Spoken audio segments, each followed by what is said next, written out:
What's up, guys? So now that the Houndmaster's been released to the game after the long PTB that we had for about 2 weeks, I do believe, a lot of people have discovered some of her backstory and her lore.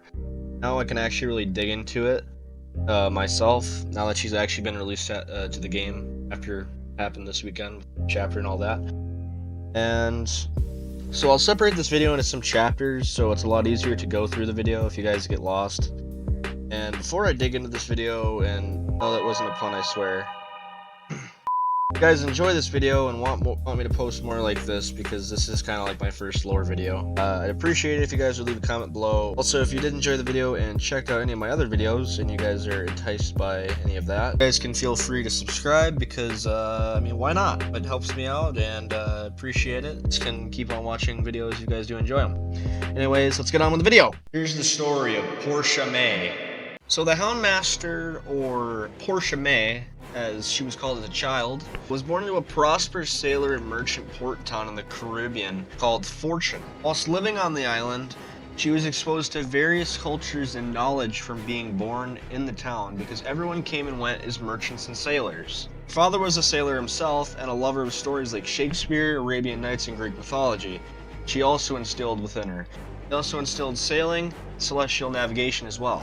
Make sure that his daughter was learning, understanding, and just to make it more enjoyable, he made sure to make every one of his journeys with a sense of adventure, so she'd always want to travel along with him. So the background years of when this probably happened was probably between mid-1700s or early 1800s, because sailors started to really disperse into the mid to late 1800s and early 1900s due to the rise of the steam engine. So it's kind of between those years, I would assume, so just going through here, it just would make sense that way.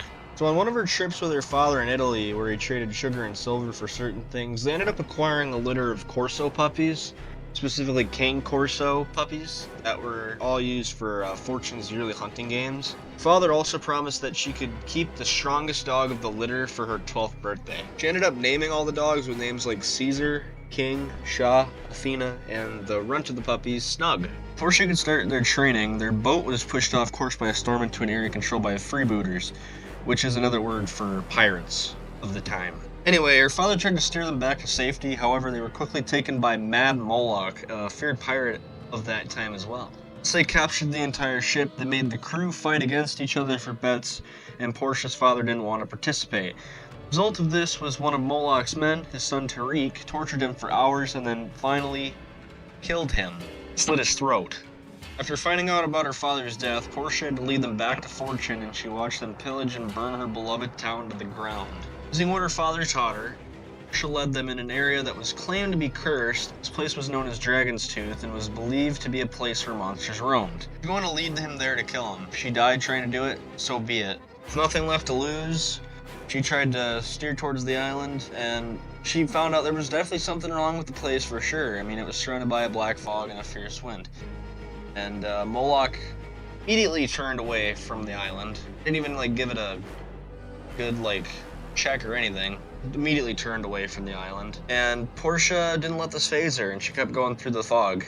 Last thing she saw was when she was taken under the water, and it was the silhouette of a giant tentacle crashing down on the ship. The island. Portia woke up to Snug, who stared down at her, licked her face, and then barked for her to get up. She ended up getting up and then collapsed onto the purple sand, then got back up. She ate some coconuts that both of them found, and realized she was trapped on the island. This is a place that her father described as a living nightmare. A place that really played with your mind. Talk about mind breaker. After this, she began to see Moloch everywhere, and she began to scream only until Snug jumped into her lap. For the year she spent on the island, she survived in whatever kind of washed ashore. She battled predators that kind of walked on the island. These creatures were either ferocious animals, vicious humans, savage creatures not of this world. Snug would end up following Portia everywhere on the island. Survivors kept their distance, because they were two very formidable opponents to fight on the island. As Portia was about to give up on the idea of escaping the island, she was on her way around the island looking for Snug, and she saw something off the beach, and it was her dad's boat in the Night's Dream drifting offshore. She whistled for Snug and entered the water. As she entered the water, she was attacked by castaways as she tried to swim towards her ship. She was going to kill those who opposed her, save those who she deemed a part of her crew. Together with her new crew, they search for Snug. However, there's nowhere to be found. It's as if he never really existed. It's almost as if she was dreaming the whole thing and that her dog was still alive. It's very confusing. Talk about schizophrenia, gotta say. For many years, Portia would terrorize the Caribbean as she searched for the man that got her father killed.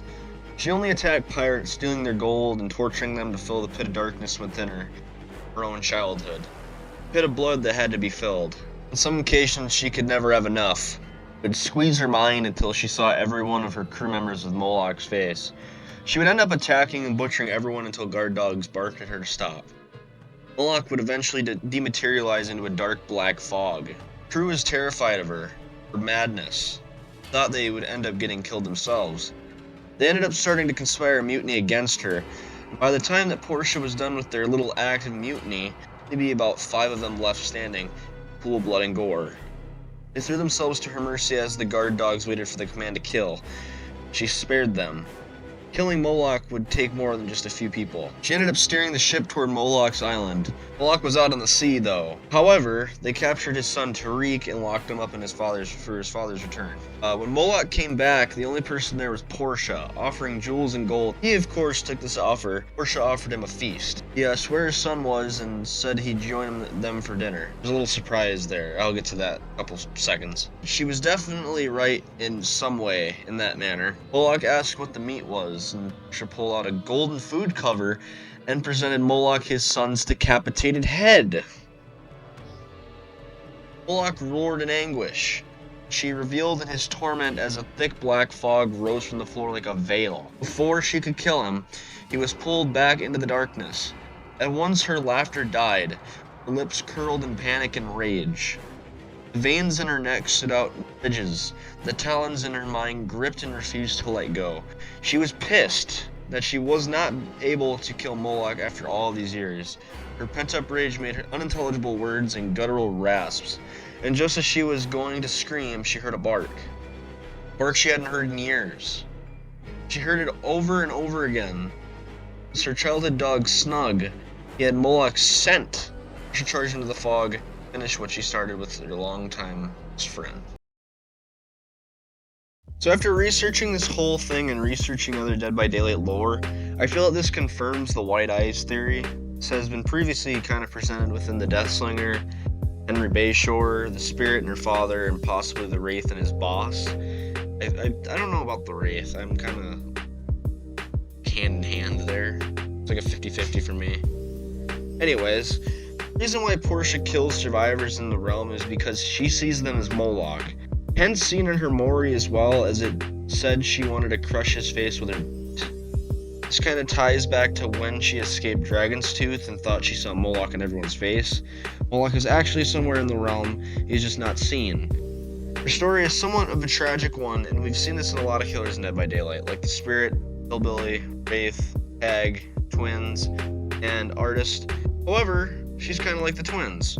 Both their parents die to sort of keep them alive, and they're both manipulated by the entity. In the twins' case, Charlotte is manipulated to think that Victor, her conjoined twin, is actually alive, but it's really the entity. Charlotte doesn't kill for the hell of it, just to protect the thing she thinks is actually her brother. In Portia's case, her dog Snug is just a vision of the entity. Maybe it was brought back from the dead just to manipulate her, but she also sees Moloch everywhere. Another thing the entity has done to her. However, Portia's kind of on like a thin line between killing for revenge and just for the hell of it.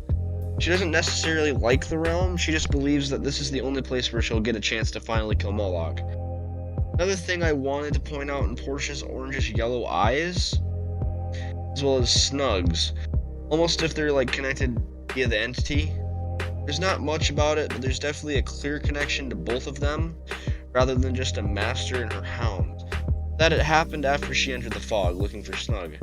I hope you guys once again enjoyed the video. This took a lot longer than I really expected, honestly. It's supposed to come out on Wednesday, but I kind of like got set back because I have stuff going on nowadays. Anyways, I feel like it came out just fine though. I feel like it came out just fine. Once again, if you guys did enjoy the video, please consider dropping a like and subscribing. Really appreciate it. Thank you guys again for watching, and I'll see you guys in the next video. Peace.